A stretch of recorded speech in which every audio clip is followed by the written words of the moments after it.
don't ask me why I did that. So you're just giving yourself a headache. It's just kind of realising that that is normal, and make sure you are not losing money. You're not a failure.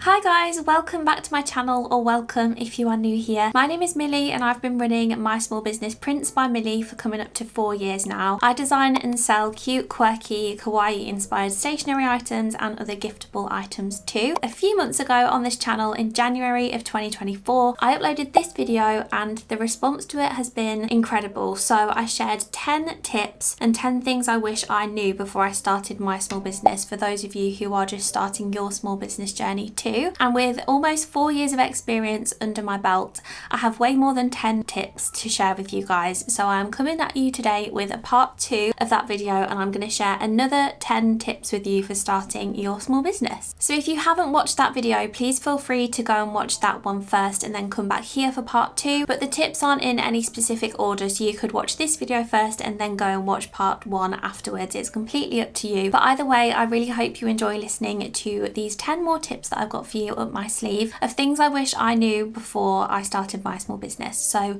yeah, let's get straight into it. So the first tip I have for you, or the first thing that I wish I knew before I started, is that you are never going to be 100% satisfied with how your business is doing. So by this I mean that when you are on your small business journey, especially when you're first starting out, you focus on one thing, you have one goal in mind and you work towards that, you accomplish that, and then you kind of feel like, okay, well, now what? I've done that. What's next? And I feel like this is quite sad because you often forget how far you've come within your small business journey when you look back on certain things and you think, wow, I really have come such a long way. But in the moment, you're just constantly thinking, what's next? And I feel like you need to just step back and take time to really soak in your achievements. Try and be really happy and satisfied with how you are doing in your small business. Things aren't always going to go completely smoothly, and you probably won't ever be 100% satisfied with your small business. I know I'm not. I'm 4 years in and there's still things that I need to change and just things that I'm not completely happy with. And I feel like that's always going to be the case because as humans, we are always wanting to strive for more and to just be better. So don't be too harsh on yourself and know that you are never going to be 100% satisfied with your business and how things are going, because I feel like that's just not in us as humans. We're constantly working towards the next thing. It's just kind of realizing that that is normal and you're not a failure, that you're not 100% happy with your small business. It's just a constant work in progress and you'll just always be working towards the next thing, the next goal, which isn't necessarily a bad thing. But yeah, that's my first thing that I wish I knew.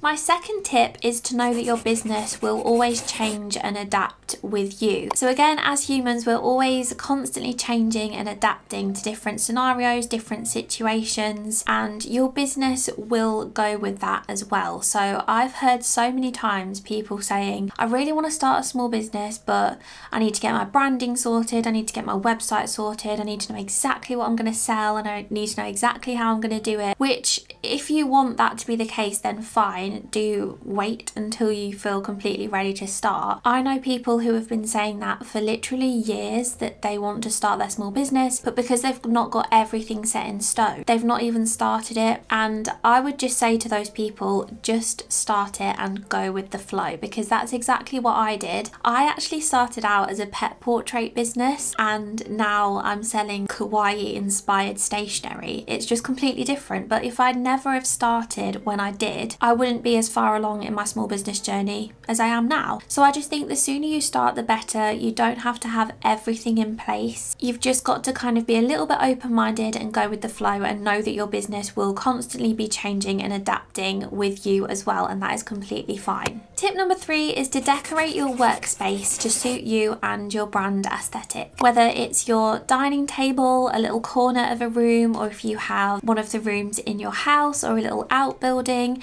make that that space really sing with you and your brand aesthetic, because trust me, it will motivate you so much more. It will make you just feel like you want to get into work every morning and go into your little cozy workspace and just smash things out. I just think if you're excited to get to work, then that's a huge win from the off. When I wake up in the morning, I am always so excited to come into my office. I've decorated it, as you can probably tell, to suit my brand aesthetic. I have loads of cutesy little like smiley face candles, little rainbows. I've decorated it with some of my stickers.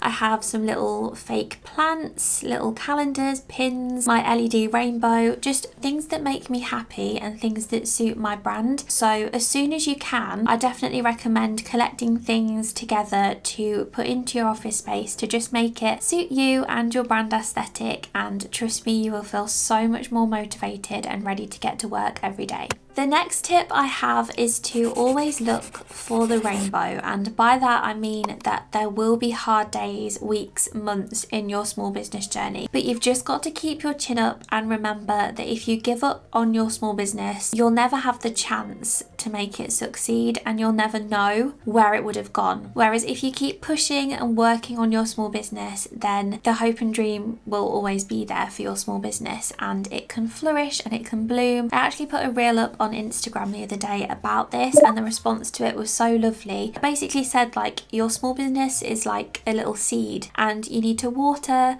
and take care of that seed, and you'll watch it flourish and bloom and grow. But if you neglect it and you don't really work hard on making it grow and you give up on it, it's not going to bloom into what it could have done. And I think that's the perfect analogy of this. So yeah, always look for the rainbow, look for the good in your small business, continue to work on it. Nothing's going to happen overnight, and you've just got to watch and wait, and something will bloom, something will happen. If you give up, that never would have happened. I hope that makes sense. Running a small business is not easy, but you've just got to keep working at it and it will turn into what you want it to. The next tip I have for you is to put as much of your business earnings back into the business as possible, because ultimately the more money you have to invest back into the business, the more your business is going to grow. And I know it's easier said than done, especially during these troubling times in the UK. We've just come out of a recession. Times have been tough here and in a lot of places as well. Whether it's buying new products, new equipment, ordering new packaging for your business as well, you've just always got to remember to put money back into the business where you can, because there might come a time where, for example, for my business, because I use printers and mug presses, heat presses, one of those could fail on me tomorrow, and I rely on them for my small business. So I need to have some money to fall back on in case anything goes wrong. So even if it's just any income that comes into your bank account, your business bank account, just put aside even just 10% of that into a savings pot or a savings account so that you've got some money to fall back on in case anything goes wrong. My next tip for you is one that I think is really important to think about before starting your small business, and it's one thing that I didn't do myself, and I've found myself constantly changing things around this. So the next tip is to choose your brand colours carefully and to use these really seamlessly across your social media platforms, your website and all things like that. So Prints by Millie has always been based around the colour pink, but when I very first started, it wasn't pink. It was like a kind of greyish pink background with a green text for my logo, and I had like calligraphy in black in the middle that said digital doodles or something. This was when I like first started, so I was the pet portrait business. But this was my first logo, and I'd put like a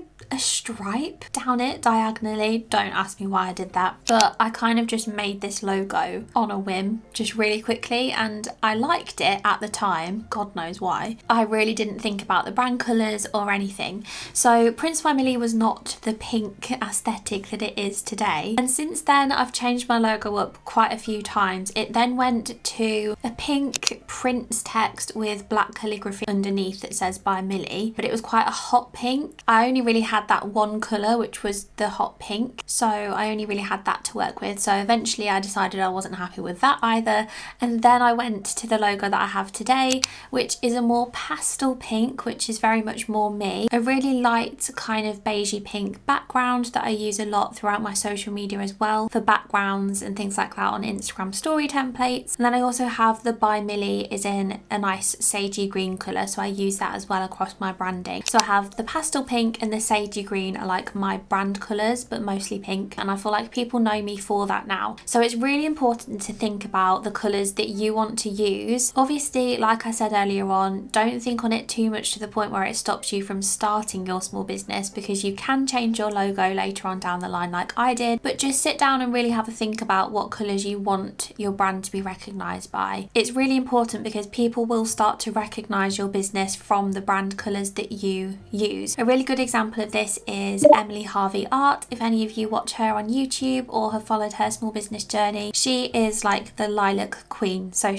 everything she does is lilac. I have one of her bookmarks sat on my desk right now, and all of her products as well. This is her little mascot, part of her logo and branding. All of her products have a lilac theme to it. So even though this is an illustration, she's used her lilac colours all throughout it on the books with the background, just everything. She just is lilac when you think of Emily Harvey Art. She's a really good example, and there's loads of others out there as well. But yeah, really think about your brand colours. Say if you want your brand to be yellow, do you want it to be pastel yellow? Do you want it to be really bright, kind of like neon yellow? There are specifics, so just have a real think about that before you start working on your branding. The next tip I have for you is that if you can, find some craft markets to vend at locally to you. Craft fairs are such a great way to spread awareness of your brand locally and your business. They're just a great way to bring extra sales and bring extra income into the business, especially if you're just starting out with your small business. Your online presence is not going to be what it will be in a few months or a few years. So when you're first starting out, to bring some income into the business to then invest back into the business, craft fairs are a great way to do this, because people are going to stumble across your business. They'll just be walking through the market, wherever the market is, whether it's a market that people have had to pay to get into or if it's like a street market. You're going to have people walking past and they're going to see your business, your logo, your products. They might purchase something, and if they take a business card or whatever it is that has your branding on it or your contact details, they're then going to be able to purchase again from you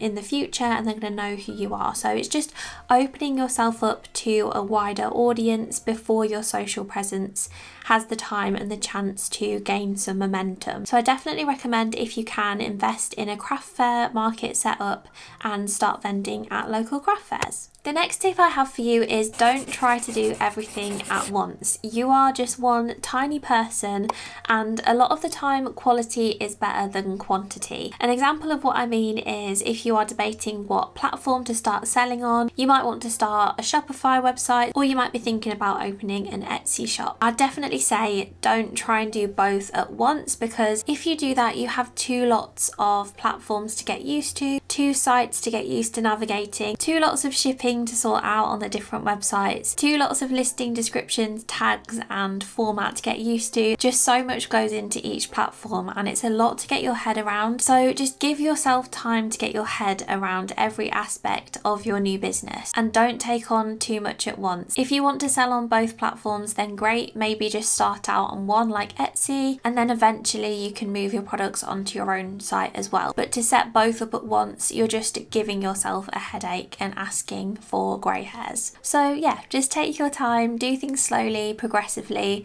Don't just jump into everything straight away. The penultimate tip I have for you, so we only have two left in this video, is to check the prices of your packaging materials regularly. Prices of packaging materials are constantly changing, so just make sure you have a good look around each time you need to replenish certain things. So for example, if you package things in manila do not bend envelopes, or whether you package them in little letterbox packaging boxes. Often prices fluctuate on different sites for exactly the same product, and you could find it a lot cheaper elsewhere than you could the last time you had a look. So just have a little shop around, have a look on different sites, and make sure that you are getting the best price for the packaging materials that you want. Because trust me, the prices of packaging materials really does add up when you take into consideration every little thing that you use to package your products. So for example, even my greeting cards that I sell, I package the greeting card with a matching envelope, so I kind of include the envelope within the packaging price as well. Then I put a thank you card with it too, which is one of these, so it's like a little free print as well with some details on the back with a discount code. And I also give them a business card as well, and I also pack that in an A5 do not bend